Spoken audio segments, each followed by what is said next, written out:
Heyo, balik lagi suara Riko, lanjut kita bahas soal OSNK Astronomi tahun 2025, kita ke nomor 7, yaitu tentang siklus Saros. Gerhana matahari tanggal 17 Oktober 2153 dapat teramati di permukaan bumi dengan mengikuti lintasan bayangan gerhana seperti di gambar. Sebagai bagian dari suatu seri lintasan gerhana yang bergeser ke arah selatan, di lintasan manakah gerhana matahari berikutnya? Oke, ini kaitannya dengan siklus Saros ya, siklusnya gerhana. Tapi sebelum kita bahas lebih lanjut, bagi kalian yang mau dapetin konten eksklusif dari Blaniko, bisa join membership-nya ya. Kita bahas tentang siklus Saros, ini terkait dengan gerhana. Kita review dikit ya. Ini ada simulasi dari earthspacelab.com. Kalian bisa cobain juga melihat simulasinya di sini. Cukup keren menurut saya. Kalau lihat aslinya kayak gini. Waduh. Kalau lihat aslinya sebetulnya kayak gini ya. Matahari, bumi, bulan itu jauh sekali modelnya seperti ini. Oke. Tapi kalau biar kita lebih gampang ininya ya, ngelihatnya, mempelajarinya kayak gini. Oke, so misal posisinya seperti ini. Gerhana matahari itu kan terjadi saat bumi itu menutupi matahari lah ibaratnya. Berada di antara matahari dan bumi. Jadi kalau misalnya kita geser, misalnya kayak gini, nah kayak gini. Jadi terjadilah gerhana matahari karena di bagian yang gelap ini aja ya. Di wilayah bumi yang gelap ini aja berarti terjadi gerhana matahari. Nggak bisa ngeliat matahari, ketutupan sama bulan kayak gitu. Terus, itu gerhana mataharinya ya. Tapi kan kita tahu bahwa gerhana matahari itu tidak terjadi setiap bulan, kan? Padahal bulan itu mengelilingi bumi kan setiap bulan. Nah, tapi tidak terjadi gerhana matahari itu setiap bulan. Kok bisa gitu? Nah, ternyata jawabannya ada di sini. Kalau kita lihat, nah ini adalah bidang ekliptika. Ekliptika itu adalah bidang yang menghubungkan antara matahari dan bumi. Kita lihat seperti ini. Terus kita lihat lintasannya orbit si bulan dalam mengelilingi bumi. Ternyata itu tidak datar persis seperti ini, tapi agak bergeser condong 5 derajat. Nah, jadi kita simulasiin ya. Gini ya. So, kadang bulan itu condongnya seperti ini. Geser bulannya kayak gini. Nah, sip. Kadang bulan itu condong lebih ke arah bawah. Jadi gerhana mataharinya berada di wilayah selatan seperti ini. Kadang malah nggak kena sama sekali. Lebih ke selatan lagi. Jadi nggak ada bagian bumi yang tertutupi oleh umbra atau bayangannya matahari yang tertutupi oleh bulan tadi ya. Kayak gitu. So, kadang di bawah seperti ini bayangannya, kadang ke atas gitu ya. Makanya bisa jadi terjadi gerhana matahari total, bisa jadi gerhana matahari cincin. Kalau lagi jauh atau lagi dekat jarak bumi dan bulan, perihelion apelionnya itu yang menentukan dia gerhana cincin atau gerhana matahari total. Terus kalau dia parsial atau enggaknya kayak gini, itu ditentukan oleh posisinya bulan itu lagi orbitnya lagi yang seperti apa, gitu ya. Terus kita balik ke siklus Saros. Nah, apa sih siklus Saros itu? Tadi kan gerhana terjadi kaitannya gerakan bulan mengelilingi bumi dan bumi mengelilingi matahari ya. Nah, kejadian yang sama itu bisa terulang setiap 18 tahun, 11 hari, dan sekitar 8 jam. Pengulangan ini namanya siklus Saros. Jadi setiap 18 tahun, 11 hari, sekitar 8 jam ini, posisi relatif matahari, bumi, dan bulan ke kondisi yang mirip atau hampir sama lah. Sehingga pas momen itu akan terjadi gerhana yang mirip banget.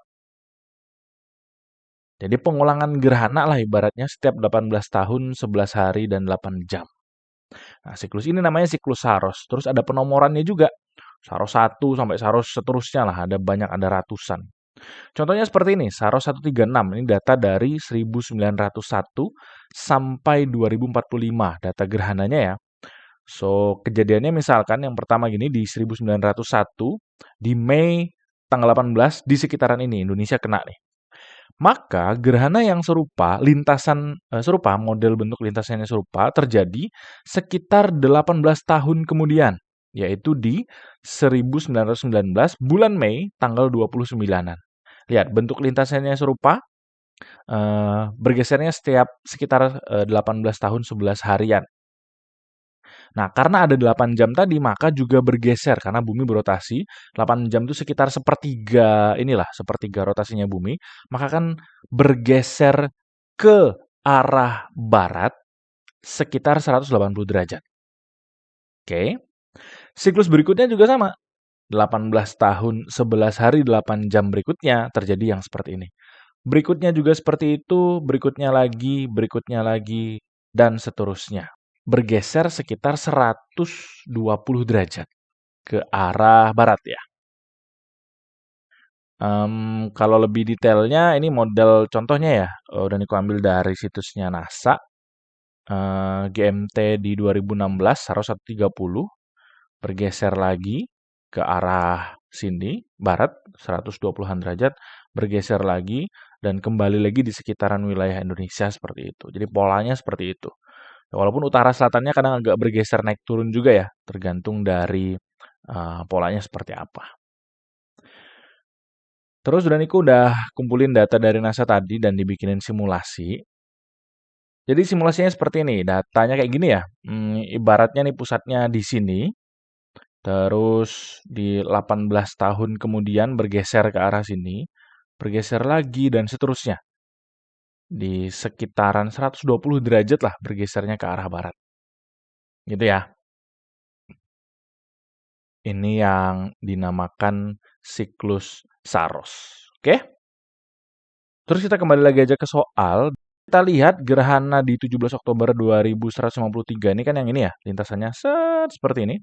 Pusatnya ada di titik yang merah ini, di sekitaran mana ini? Amerika Tengah lah pokoknya, di lautan sekitaran sini. Maka, daerah berikutnya yang mengalami gerhana serupa akan bergeser ke arah barat 120-an derajat sekitaran itu. Bergeser ke sini 120-an derajat. Biar gampang lihatnya sih sebetulnya, ini kan peta ini ya, peta bumi. Berarti kan satu putarannya 360 derajat. Kalian bagi aja 3. Jadi sekitaran mana ya? Segini dan segini gitu ya. Jadi kalau ada yang ini, berarti bergesernya 120 derajat yang ke arah sini. Nah, lebih ke sini ya. Ke arah yang D ini pilihannya yang paling make sense. Mendekati 120 derajat. Yang C ini kayaknya udah lebih dari 120 derajat deh. Terlalu ke barat, terlalu jauh ke barat. Gitu. Jadi cara menganalisisnya seperti itu tadi, sesuai dengan pola siklus Saros. Jadi dari sini the answer is D. Gitu ya. Nah, udah nih kok nemu foto asli dari soalnya ini ya. Set. Nah, foto aslinya, dan memang terbukti bahwa gerhana berikutnya terjadi di wilayah ini, di sekitaran 2171. Yaitu sekitar 18 tahun 11 hari, 8 jam berikutnya dari gerhana sebelumnya. Nah, gitu. Nah, soal-soal yang setipe dengan ini bisa kalian pelajari di playlist Mekanika Benda Langit. Ada soal yang mirip banget terkait dengan siklus Saros ini. Ada banyak nih. 2024 keluar juga, 2023, 2022 bahkan 3 soal, 2016 bahkan 3 soal. Udah lengkap, udah Niko kumpulin jadi satu. Di sini kalian boleh pelajari, gitu ya. Terus challenge, udah Niko siapin 1 soal tantangan. Nah, terkait sama yang tadi, kali ini gerhana matahari total yang di 2016 melewati Indonesia. Waktu itu udah Niko sempat ikut pengamatan matahari ya, terkait ini ya, kejadian GMT ini, langka soalnya. Terus pertanyaannya, seri berikutnya kapan dan di mana terjadi? Oke, ya nggak terlalu susah lah ya, tapi ya cek aja. Terus bagi kalian yang masih bingung boleh langsung tanya aja. Itu aja dulu pembahasan kali ini, semoga bermanfaat. See you on the next number.